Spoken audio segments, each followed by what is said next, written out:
The Enigmatic Life of Jim Colosimo, 11 Shocking Facts You Never Knew. Jim Colosimo, popularly known as Big Jim, was a central figure in the development of organized crime in the United States during the early 20th century. Often romanticized in movies and books, the real Colosimo was a complex and dangerous character. Here are 11 shocking and bewildering facts about this mafia boss that delve into the labyrinth of his life, including his associations with Al Capone. Fact number 1. Early life in Italy, the making of Big Jim. Born Vincenzo Colosimo in 1878 in the small Italian town of Colosimo, Calabria, he had a modest upbringing that provided little indication of the notorious life that lay ahead. At the age of 17, he made the daring decision to immigrate to the United States, landing on American soil in 1895. The New World provided him with endless opportunities, but it was in Chicago's criminal underworld where Colosimo found his calling. This move set the stage for his transformation into Big Jim, the mastermind behind one of the most powerful criminal empires in Chicago's history. Number 2. Rise to prominence, the brothel kingpin. By 1909, Jim Colosimo had become a formidable figure in Chicago's seedy underbelly. At the height of his power, he controlled an astonishing 200 brothels across the city. These establishments became infamous for their lavishness, attracting wealthy and influential clients. Reports indicate that Colosimo was raking in a staggering $50,000 a month from these operations alone. To put that into perspective, that's the equivalent of over $1.3 million in today's money when adjusted for inflation. It was a fortune built on vice, but it made him one of the wealthiest men in Chicago. Number 3. Lavish Lifestyle, the taste of a gangster. Big Jim Colosimo was not just content with making money, he enjoyed flaunting it too. Known for his sartorial elegance, he would often be seen wearing diamond belt buckles and gold rings, not to mention his custom-tailored suits. Colosimo's penchant for the finer things in life was also evident in Colosimo's Cafe, a luxurious establishment he owned. This cafe was no ordinary place, it was often compared to a palace, with opulent decor that included grand chandeliers, plush furnishings, and elaborate wall art.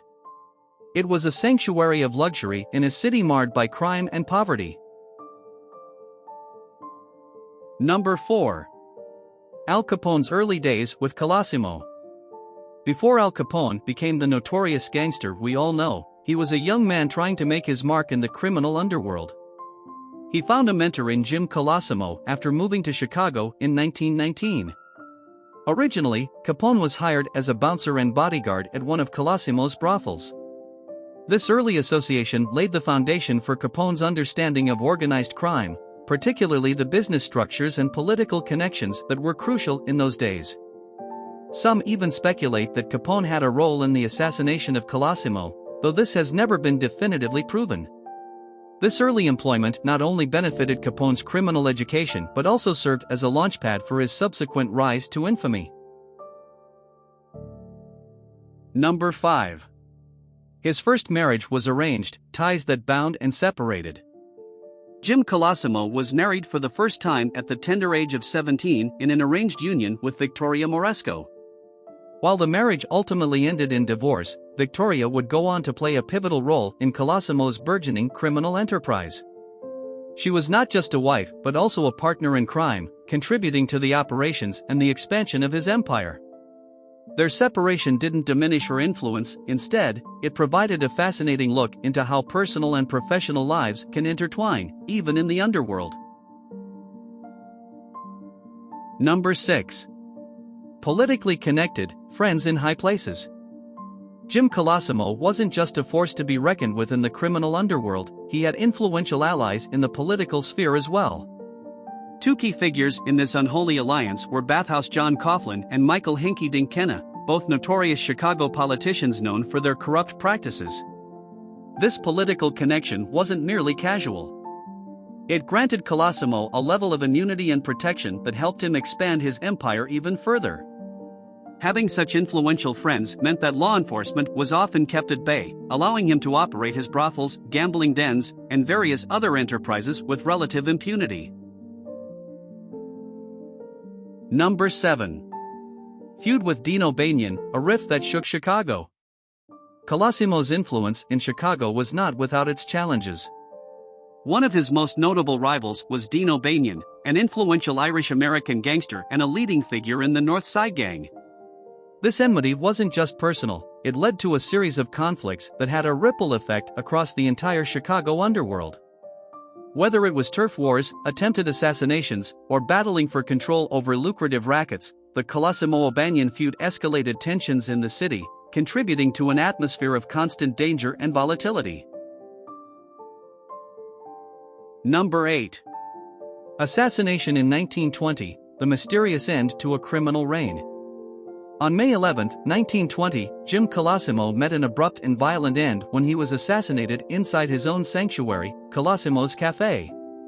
He was shot and killed in a private dining room, and the murderer was never caught. While the murder remains officially unsolved, many theories circulate around Colosimo's death. One prevalent belief is that his assassination was linked to his reluctance to enter the lucrative bootlegging business following the onset of Prohibition. In a world where the failure to adapt can be fatal, Colosimo's hesitation might have cost him his life. Number 9. Rivalry with Al Capone, when protégés turn foes. Al Capone, who would later become one of the most infamous gangsters in American history, initially worked for Jim Colosimo as a bouncer and enforcer. However, it's widely speculated that Capone was involved in, or at least benefited from, Colosimo's assassination. The main theory suggests that Capone had grown impatient with Colosimo's conservative approach, particularly his unwillingness to dive into the burgeoning bootlegging industry following Prohibition. Capone saw this as a missed opportunity and, possibly with the backing of other disgruntled members of Colosimo's organization, may have taken the drastic step to remove his boss and pave the way for his own rise to power. Number 10. Brother-in-law's betrayal, John Torrio's power grab. In a Shakespearean twist, John Torrio, who was married to Colosimo's sister, emerged as the successor of Colosimo's empire after his assassination. But Torrio didn't just inherit the empire, he expanded it and steered it into new avenues, including the bootlegging operations that Colosimo had avoided. Moreover, it was Torrio who mentored Al Capone, thereby adding another complex layer to the already complicated relationship between Capone and Colosimo. This betrayal within the family unfolded a series of events that would change the dynamics of organized crime in Chicago. Number 11. Wealth at time of death, the size of the empire. When Jim Colosimo was assassinated in 1920, he left behind an empire worth an estimated $5 million, an astronomical sum for the time, equivalent to over $65 million today when adjusted for inflation. This staggering wealth is a testament to the size and profitability of his operations, which included not just brothels and gambling dens but also legitimate businesses like cafes and restaurants. This fact underscores the enormity of what Colosimo had built and also emphasizes how significant his influence was on both the criminal and cultural aspects of Chicago's history.